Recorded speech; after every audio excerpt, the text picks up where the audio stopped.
नमस्कार। पिछली कक्षा में हमने वर्चुअल वर्क चैप्टर से संबंधित थ्योरी और कुछ क्वेश्चन करे थे। आज हम उससे आगे बढ़ रहे हैं और कुछ और सवाल करेंगे, जिसमें पहला सवाल है, ए लंबाई की एक डोरी 4 एक समान परस्पर जुड़े हुए दंडों द्वारा बने समचतुर्भुज का छोटे वाला विकर्ण बनाती है, जहाँ प्रत्येक दंड की लंबाई b है और भार W है। मतलब 4 दंड है, अगर A B B C C D D है, इनके प्रत्येक का भार W है, तो चारों का भार 4W हो जाएगा। यदि उनमें से एक दंड क्षैतिज में आधारित किया गया हो, मतलब जैसे कि ए बी क्षैतिज में आधारित किया गया, तो सिद्ध कीजिए कि डोरी में तनाव। हमें यह सिद्ध करना है। ए लंबाई की एक डोरी है। अब जैसे कि हमने क्या करा, 4 दंड है, A B B C C D D है, इनको आपस में जोड़ा हुआ है और ए और सी सिरे को हमने जोड़ दिया है एक डोरी से, और यहाँ डोरी की लंबाई जो है ए बताई गई है, यानी कि ए सी की लंबाई हमें बताई गई है, वो ए के बराबर है।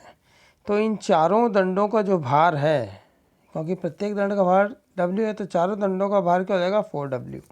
तो जब ए बी सी डी एक समचतुर्भुज बन गया, तो जब हम ए को सी से डोरी से बांधा हुआ है, बी को डी से मिलाया, तो इनका जो है सेंटर पॉइंट जी, जो कि इसका समचतुर्भुज का गुरुत्व केंद्र हो गया। तो इस गुरुत्व केंद्र पर इन सभी का जो भार है, चारों दंडों का जो भार है 4W, वो इस समचतुर्भुज के गुरुत्व केंद्र जी पर ऊर्ध्वाधर नीचे की ओर क्रियाशील होगा। डोरी में तनाव हमने मान लिया वो टी है, और AC जैसा कि हमने भी बताया वो A के बराबर है। अब हम क्या करते हैं, चूँकि हमने पूर्व में भी पढ़ा है कि डोरी में अगर तनाव बल T लग रहा है, तो तनाव जो है उस डोरी के बिंदु A पर जो है वो AC की दिशा में लगेगा, और C बिंदु पर जो है वो CA की दिशा में लगेगा। इसलिए हम क्या करेंगे कि डोरी AC में जो तनाव बल T है उसको रिप्लेस किया जा सकता है बिंदु A पर AC की दिशा में बल, तथा बिंदु C पर CA की दिशा में बल से प्रतिस्थापित कर सकते हैं। और हमने मान लिया कि BAC बराबर जो है वो कोण थीटा है। अब चूंकि यहाँ पर एक क्षैतिज में जो है, एक दंड को क्षैतिज में आधारित किया गया है, और चूंकि AB जो है वो क्या है, क्षैतिज में आधारित है, मतलब AB एक स्थिर दंड है, इसलिए सारी दूरियां जो है वो AB से नीचे की ओर मापी जाएंगी। अब हम क्या करते हैं कि इस सिस्टम को एक लघु कल्पित विस्थापन देते हैं, जिससे कि थीटा जो है वो थीटा प्लस डेल थीटा में परिवर्तित हो जाए। मतलब हम इस तरह से इसको रिप्लेस करते हैं, इसमें विस्थापन इस तरह से देते हैं कि जो कोण थीटा दिख रहा है ये बढ़ कर के थीटा प्लस डेल थीटा हो जाए। ठीक है ना, ताकि जो है भार, इन चारों दंडों का भार गुरुत्व केंद्र पर जो है वो तो 4W गुरुत्व केंद्र जी पर लगेगा, और जो रस्सी जो है उसमें थोड़ा सा तनाव पैदा होगा, जिससे कि तनाव बल T उसमें कार्य करेगा A बिंदु पर और C बिंदु पर। लेकिन इस तरह से हमने रिप्लेस किया है कि जो है भुजाओं की लंबाइयाँ, उनमें कोई चेंज नहीं आएगा, जो भुजाओं की लंबाइयाँ पहले थी वही रहेंगी। तो कल्पित कार्य समीकरण से हम लिख सकते हैं 4W, क्योंकि भार जो है गुरुत्व केंद्र जी पर 4W लग रहा है, इसलिए 4W डेल, अब यहाँ GL आएगा, क्योंकि हमने पूर्व में जो उसकी थ्योरी पढ़ी थी उसमें क्या था, जब किसी स्थिर रेखा या स्थिर बिंदु के नीचे किसी बिंदु पर जो भार W लगता है, तो वो क्या होता है, उसके द्वारा किया गया कार्य W डॉट डेल Y। तो यहाँ 4W भार लग रहा है, इसलिए 4W dot del Y means यहाँ पर क्या है, उस स्थिर रेखा से उस बिंदु की दूरी जिस पर कि 4W भार लग रहा है, और वो हमारे पास क्या है, GL। देख लीजिए यहाँ पर स्थिर रेखा AB है, तो यानी कि इससे हमने परपेंडिकुलर इस लाइन AB पर ड्रॉ किया जो L बिंदु पर मिलता है, तो L से G ये दूरी होगी, क्योंकि G पर 4W भार लग रहा है, इसलिए क्या आएगा यहाँ पर GL। अब आएगा रस्सी में तनाव। तो रस्सी में तनाव जो है वो हमने पढ़ा था कि रस्सी में तनाव बल द्वारा किया गया कार्य होता है -T डॉट डेल L, जहाँ एल उस रस्सी की लंबाई होती है। तो यहाँ पर क्या हो जाएगा, minus T dot del L, L क्या, रस्सी की लंबाई ए सी, इसलिए माइनस है, इज इक्वल टू 0। यह है कल्पित कार्य समीकरण। अब यहाँ पर हमें, चूंकि इसे हमने समीकरण नंबर 1 दे दिया, हमें यहाँ पर जी एल और ए सी का मान निकालना, तो हम चित्र के द्वारा ये आसानी से निकाल सकते हैं। चूँकि हमने चित्र में देखा कि ए जी बराबर जो है वो देख लीजिए आप, यहाँ पर ए जी का मान हम निकाल सकते हैं, ए बी कॉस थीटा, और ए बी का मान बी है इसलिए बी कॉस थीटा। देख लीजिए यहाँ पर ए जी बराबर क्या है, A B cos theta, A G बराबर A B cos theta, A B G में, त्रिभुज ए बी जी में, ठीक है।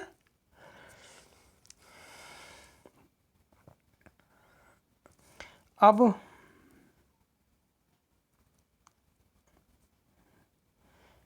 ए बी का मान भी है दिया हुआ है हमें, ए सी निकालें हम, तो ए सी जो है वो किसके बराबर है, 2AG के बराबर। देखिए यहाँ ए सी जो है वो, चूंकि जी इसका सेंटर पॉइंट है इसलिए 2AG के बराबर होगी, इसलिए हमने यहाँ क्या लिख दिया, ए सी बराबर 2AG, और AG का मान भी हमने निकाला इसलिए 2B cos थीटा। अब हमने ए सी तो निकाल दिया, अब हमें जी एल क्या मान निकालना था। जी एल बराबर इस चित्र में देख सकते हैं हम AG sine theta, G L बराबर AG साइन थीटा, त्रिभुज AGL में, ठीक है। यहाँ त्रिभुज दिया हुआ उससे हम निकाल सकते हैं, ये आ गया हमारे पास, और AG का मान रख दिया जिससे हमारे पास ये सिंप्लीफिकेशन से ये आ गया। तो एक समीकरण 2 और 3, क्योंकि हमने GL का मान भी निकाल दिया, AC का मान भी निकाल दिया, अब समीकरण 2 और 3 से ये मान जो है हम समीकरण 1 में रखते हैं तो हमारे पास ये समीकरण आ जाती है। क्योंकि यहाँ पर अब इसमें क्योंकि डिफ्रेंशिएशन करना होगा तो डिफ्रेंशिएशन से हमारे पास ये आ जाता है। इस स्टेप के बाद यहाँ पर हम इसे और सिंप्लीफाई करते हैं तो हमारे पास ये समीकरण आ जाती है। अब चूँकि इसमें डेल थीटा 0 नहीं हो सकता क्योंकि वो लघुकल्पित विस्थापन में जो है एंगल में चेंज हुआ है, इसलिए del theta is not equal to 0, इसलिए हमारे पास क्या होगा, जो दूसरा पार्ट है वो 0 के बराबर होगा। तो यहाँ से हमारे पास जो है टी का मान यह निकल करके आ जाता है। अब यहाँ पर कॉस थीटा की वैल्यू हमें रखनी है, क्योंकि साम्यावस्था की अवस्था में हमें पता है AC का मान A के बराबर है, इसलिए यहाँ AC जो हमने निकाला था वो क्या आया था समीकरण नंबर से 2 से 2B cos थीटा, और वो A के बराबर, तो cos थीटा का मान यहाँ आ जाएगा, और यही cos थीटा का मान हम पुट करके टी का मान निकाल सकते हैं। तो जैसे ही हमने टी के मान, जो टी का मान निकालेंगे उसमें cos थीटा का मान पुट कर देंगे तो ये हमारे पास ये इसका टी का मान आ जाएगा, जो कि हमें ज्ञात करना था, सिद्ध करना था। तो ये आपके समझ में आ गया होगा, फिर भी आप इसे एक बार और देखिएगा। अब हम देखते हैं अगला एग्जाम्पल। चिकने कब्जों से छड़ों का एक समचतुर्भुज बनाया जाता है जिसमें प्रत्येक छड़ का भार W और लंबाई L है। यह सममित है, इस प्रकार रखा जाता है कि इसकी ऊपर की दो भुजाएं एक ही स्तर पर स्थित हों। मतलब दो छड़ें जो ऊपर की है उनको इस तरह से, चिकने छड़ें हैं उनको जो है, कब्जे उनके चिकने हैं उन पर इस तरह से जोड़ा गया है कि वो दोनों छड़ें जो ऊपर की जो है एक ही स्तर पर स्थित हो, और दो चिकनी खूंटियों के संपर्क में रहे। ऊपर की दो छड़ें जो है वो दो चिकनी खूंटियों के संपर्क में रहें, और दोनों खूंटियों के बीच की दूरी जो है वो क्या है, 2a। यानी कि दो खूंटियां हैं जिन पर कि दो आपस में जोड़ी हुई छड़ें इस तरह से रखी गई है कि वो आपस में संपर्क में रहें, और उन दोनों खूंटियों के बीच की दूरी 2a है। एक भार W डैश जो है निम्नतम बिंदु पर लटकाया जाता है। यदि समचतुर्भुज की भुजाएं ऊर्ध्वाधर से समकोण कोण बनाती है तो हमें यह सिद्ध करना है। Sine cube theta is equal to A 4W plus W dash upon L 4W plus 2W dash. तो जो जो हमें इस सवाल में दिया गया है हम उनको काम में लेते हुए इस बात को सिद्ध करेंगे। तो देखिए A B C C D D A, ये चार जो है हमारे पास छड़ है, जैसा कि हमें बताया गया है चिकने कब्जों पर लगी हुई है। एक चिकना कब्जा है जिस पर कि हमें, जिनमें से एक चिकना कब्जा ए है जिनमें कि हमने ए बी और ए डी को जोड़ा गया है और उन्हें इस तरह से कहा गया कि वो पी और क्यू खूंटियों पर टिकी हुई है और पी और क्यू के खूंटियों के बीच की दूरी 2a है। ठीक है ना। बाकी की छड़ें बी सी और सी डी भी जोड़ी गई हैं, तो ए बी सी डी एक समचतुर्भुज बन गया हमारे पास। अब चूंकि इनका हमने ए को सी से और सी बी को डी से मिला दिया, तो इसका जी जो है एक सेंटर ऑफ ग्रेविटी यानी कि गुरुत्व केंद्र आ गया है हमारे पास। पी और क्यू एक ही स्तर पर दी गई ये चिकनी दो खूंटियाँ हैं जो कि मैंने भी बताया, इनके बीच की दूरी 2a है और सबसे लोवेस्ट पॉइंट जो है सी, उससे हमने डब्ल्यू डैश बाहर का एक पॉइंट लटका दिया। ठीक है। और गुरुत्व केंद्र जी है जिस पर कि इन सभी छड़ों का भार 4w जो नीचे की ओर ऊर्ध्वाधर क्रियाशील है। हम सब समचतुर्भुज की खूंटियों पर सममितता इस प्रकार रखा जाता है कि उनकी ऊपरी भुजाएं उनके संपर्क में रहें, इन खूंटियों के संपर्क में रहें, जो कि मैंने अभी पूर्व में बता दिया। इस तरह से उन्हें रखा गया है। Angle B A D is equal to 2 theta. ठीक है, जैसा कि हमें सवाल में भी दिया गया है कि जो थीटा कोण है वो क्या है, तो बी ए डी बराबर हमारे पास क्या होगा 2 थीटा। अब चूँकि दोनों ऊपरी छड़ों को इन खूंटियों पर इस तरह से रखा गया है, तो इसका मतलब क्या है, पी और क्यू क्या है, दोनों खूंटियों के बीच की जो दूरी है वो स्थिर है, पी क्यू स्थिर है, इसलिए दूरियां जो है पी क्यू के नीचे की ओर ही हम मापेंगे। और एम जो अगर इस पी क्यू का मध्य बिंदु है तो हम बता सकते हैं कि एम क्यू बराबर जो है पी एम बराबर होगा, और वो दूरी क्या है हमारे पास ए के बराबर है, क्योंकि दोनों की दूरी 2a है, पी और क्यू के बीच की दूरी इसलिए हाफ होगी एम क्यू और पी एम। अब हम निकाय को क्या करते हैं, एक लघु कल्पित विस्थापन देते हैं, इस प्रकार देते हैं कि जो थीटा है वो थीटा प्लस डेल थीटा में चेंज हो जाए और उनमें जो सेंटर ऑफ ग्रेविटी जो गुरुत्व केंद्र पर भार जो 4w लग रहा है वो काम करे, साथ ही लोवेस्ट पॉइंट सी पर भी जो बल जो भार लग रहा है w डैश वो भी कार्य करे। लेकिन इन भुजाओं जो दंड है इनकी लंबाइयाँ अपरिवर्तित रहती है। इस तरह से हमने इसमें परिवर्तन किया और इन खूंटियों के बीच की दूरी भी जो है वो अपरिवर्तित रहे और ये आपस में ऊपर की छड़ें इसके पी और क्यू के संपर्क में रहें, यानी कि पी और क्यू के बीच में कोई भी तनाव बल नहीं लगना चाहिए, प्रतिक्रिया एक दूसरे के ऊपर नहीं लगे। तो कल्पित कार्य समीकरण से हम देख सकते हैं कि 4w भार लग रहा है 4w, इसलिए 4w डेल और क्या आएगा, ये यहाँ पर आएगा क्योंकि स्थिर रेखा जो है पी क्यू है उससे जी बिंदु पर 4w लग रहा भार और उनका मध्य बिंदु m है, इसलिए mg आएगा यहाँ पर del mg plus w dash भार c पर लग रहा है इसलिए w डैश गुणा डेल m से लेके इस c बिंदु जिस पर कि भार w डैश लग रहा है mc। ये मैंने पूर्व में थ्योरी में भी बताया है और इससे पहले वाला सवाल करा उसमें भी बताया है, तो कि ये कल्पित कार्य समीकरण निकला हमें आना चाहिए, तो ये हमने उसी कंसेप्ट से यहाँ पर लिखा है।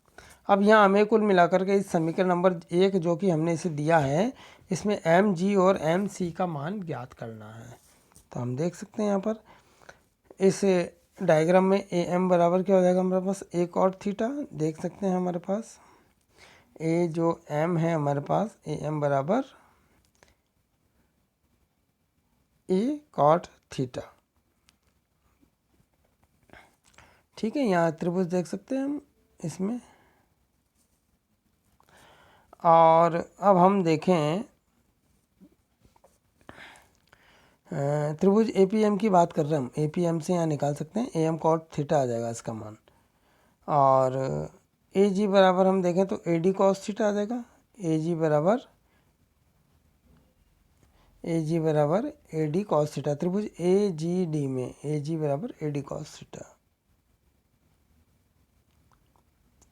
ए डी का जो मान है हमारे पास यहाँ पर ए डी जो है वो क्या है एल, इसलिए क्या हो जाएगा एल कॉस थीटा, और ये जो कि ए जी और जी सी दोनों आपस में बराबर है, देखिए ए जी और जी सी आपस में बराबर है, इसलिए हमने इसको जी सी के बराबर भी लिख दिया। तो जो हमें समीकरण नंबर 1 में चाहिए, एक एम जी चाहिए, एक एम सी चाहिए, तो एम जी का मान तो यहाँ से निकल कर आ जाएगा, इससे एम जी बराबर कर जाएगा ए जी माइनस ए एम उस क्षेत्र से। तो ए जी का मान रखा और ए एम का मान रखा, तो ये हमारे पास एम जी का मान आएगा। इसी प्रकार हम एम सी का मान भी निकाल सकते हैं, क्योंकि एम सी बराबर क्या है, इस डायग्राम से हम देखें तो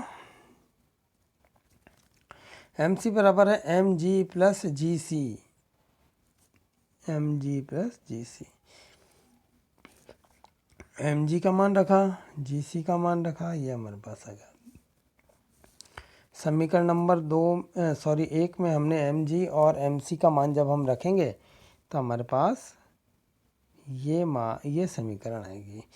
इसे हमने चूँकि यहाँ पर 4w del of this plus w dash del of this is equal to 0 ये आ रहा है, तो इसे हम सिंप्लीफाई करेंगे, डिफ्रेंशिएशन करेंगे, तो हमारे पास ये आएगा, क्योंकि सिंपल डिफ्रेंशिएशन ही आप कर सकते हैं।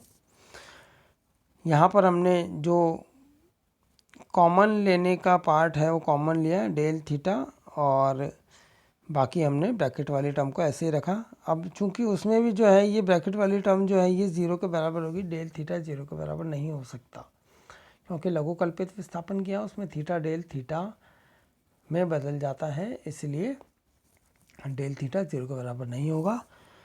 तो उसके साथ वाला ब्रैकेट है जो टर्म है वो 0 के बराबर होगी। यहाँ पर हमने इसमें कॉमन लिया एल साइन थीटा और ए कॉस स्क्वायर थीटा, कॉमन लेने पर हमने इसे सिंप्लीफाई करा तो हमारे पास पक्षांतरण से ये स्टेप आ जाता है।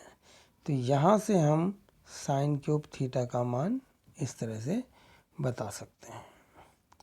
तो ये हमने आज सवाल किए, और आप इसे एक बार वापस देखना, अगर कोई समस्या हो तो आप मुझसे पूछ सकते हैं। तो आज के लिए इतना ही, अगले भाग के लिए हम अगली कक्षा में पढ़ेंगे। धन्यवाद।